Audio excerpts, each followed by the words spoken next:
একজন মানুষ যে ক্রেতা, তার অবশ্যই অধিকার আছে যে জিনিসটা তিনি কিনছেন বা খাচ্ছেন সেটার সম্বন্ধে সম্পূর্ণ তার নলেজ থাকা। আপনি হালাল মাংস খাবেন নাকি ঝটকা, সেটা আপনার রুচি, কিন্তু দোকানেই টাঙাতে হবে বোর্ড হালাল কিংবা ঝটকার। এই দাবি তুলে এবার সরব হলো হিন্দুত্ববাদী সংগঠন ধর্মচক্র। রবিবার সন্ধ্যায় দুর্গাপুরের এজন কনিষ্ক রোডে এক ভজন সন্ধ্যার আয়োজন করেছিল ধর্মচক্র নামে এই সংস্থা। সেখানে এক সাংবাদিক সম্মেলন করেন সংস্থার সভাপতি দীপ দাস, সম্পাদক সন্দীপ দাস সহ সংস্থার অন্যান্যরা। সভাপতি দীপ দাস বলেন, আগামী 15 থেকে 20 দিনের মধ্যে শহরে যত মাংসের দোকান আছে সেখানে ঝটকা কিংবা হালাল লেখা বোর্ড টাঙাতে হবে। এই আবেদন তিনি বিক্রেতাদের কাছে রাখছেন। এই বিষয়টি তারা সরকারের দৃষ্টি আকর্ষণ করছেন এবং সংগঠনের সদস্যরা এটি খেয়াল রাখবেন।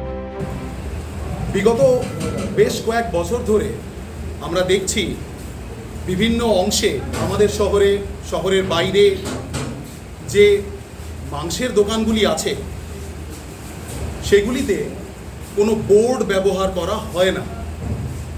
যদিও আমরা জানি এই মাংস যারা কনজিউম করেন তাদের মধ্যে হিন্দু, মুসলমান এবং সব রকমের মানুষই আমাদের এই শহরগুলিতে আছে। হিন্দু এবং মুসলমানের খাদ্যাভ্যাস এক নয়, আমরা সকলেই জানি, এবং তাদের পছন্দটাও এক নয়।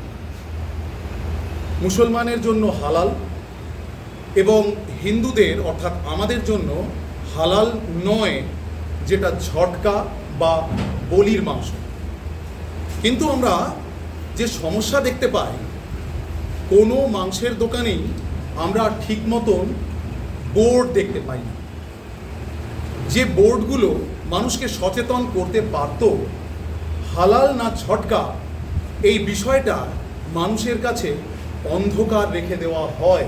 সুতরাং আমরা কিন্তু এই সমস্ত মাংসের দোকানগুলির কাছে আমরা আবেদন রাখছি আপনাদের মাধ্যম দিয়ে, তারা যেন আগামী 15-20 দিনের মধ্যে নিজেদের সাইনবোর্ডগুলিকে কমসে কম রেডি করে নেন। অবশ্যই কিছু ফুড জয়েন্ট আছে যারা এই ফুড জয়েন্টগুলোর মধ্যে আমরা দেখতে পাই যে মাংস ব্যবহার হয়, যেমন তার মধ্যে একটি সহজলভ্য খাবার বিরিয়ানিটি কি মাংস দিয়ে তৈরি, দোকান যেন সেই বিষয়টিও পরিষ্কার করে জানান, পরিস্ফুট করে জানান। আমরা এই আবেদন রাখছি। সংগঠনের সভাপতি আরও একটি বিষয়ে দৃষ্টি আকর্ষণ করে বলেন, মন্দিরে 100 মিটারের মধ্যে মাংস বিক্রেতাদেরকেও অনুরোধ রাখবেন যাতে মাংস বিক্রি না হয়। প্রথমে আবেদন, পরে আইনের আশ্রয় নেওয়ার কথা জানান দীপ দাস।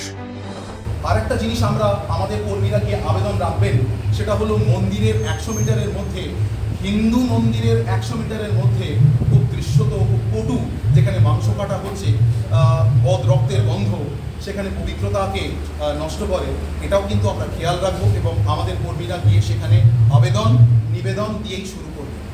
কিন্তু আপনারা দয়া করে মন্দিরকে টার্গেট করবেন না, মন্দির থেকে দূরে সরে যান আপনারা। এই আবেদন আমরা আমাদের পদ্ধতি আবেদন নিবেদনের পরেও যদি কিছু না হয় তাহলে অবশ্যই আমরা আইনের সাহায্য নেব, এবং আইনের সাহায্যেও যদি কিছু না হয় তাহলে অবশ্যই আমরা ভেবে দেখব এরপরে অন্য কিছু করা যায় কি না। আমরা ধ্বংসাত্মক নীতি প্রথমেই অবলম্বন করব না, এটুকু আমরা আপনাদের কাছে বলতে পারি। কিন্তু আমাদের কর্মীরা যে অবশ্যই আগামী দিনে যাবেন এটা কিন্তু আপনারা নিশ্চিত থাকুন। এবং শুধু এই শহরে নয়, এটা আপনাদের জানিয়ে রাখি, আমাদের যে বিস্তৃত নেটওয়ার্ক আছে, এরপর রানীগঞ্জ, এরপর বর্ধমান, তো আমরা যারা আছি বিভিন্ন জায়গায়, বিভিন্ন প্রান্তে, আমরা কিন্তু এই বিষয়টিকে আগে বাড়িয়ে নিয়ে যাব। সংগঠনের পক্ষ থেকে আরও জানানো হয় যে পিগারি ও গোটারির মাধ্যমে আগামী দিনে সংগঠনের ছেলেরা ঝটকা মাংসের দোকান করবে, এই পরিকল্পনাও করা হচ্ছে। আগামী দিনে আমাদের সংগঠনের ছেলেরা কিন্তু মাংসের দোকান অবশ্যই করবে, যেখানে দোকান নেই বা শুধুই ঝটকার দোকান আছে, অবশ্যই আমাদের ছেলেরা মাংসের দোকান করবে এবং সেটা খুব সহজলভ্য করে দেওয়ার জন্য আমাদের গোটারি বা পিগারি আমরা রেডি করছি, আমাদের এতদূর প্ল্যানিং রেডি হয়েছে। উল্লেখ্য, যে সময় বিধানসভায় রাজ্যের মুখ্যমন্ত্রী শুভেন্দু অধিকারী অভিন্ন দেওয়ানি বিধির বিল আনছেন, সেই প্রাক্কালেই একটি হিন্দুত্ববাদী সংগঠনের পক্ষ থেকে এদিনের দাবি যে যথেষ্টই তাৎপর্যপূর্ণ সেটা মনে করছেন ওয়াকিবহুল মহল। কৌশিক বসু ও সাধন রোজ, 99 নিউজ বাংলা, দুর্গাপুর। আপনারা দেখছেন 99 নিউজ বাংলা। বদলাবো আমরা।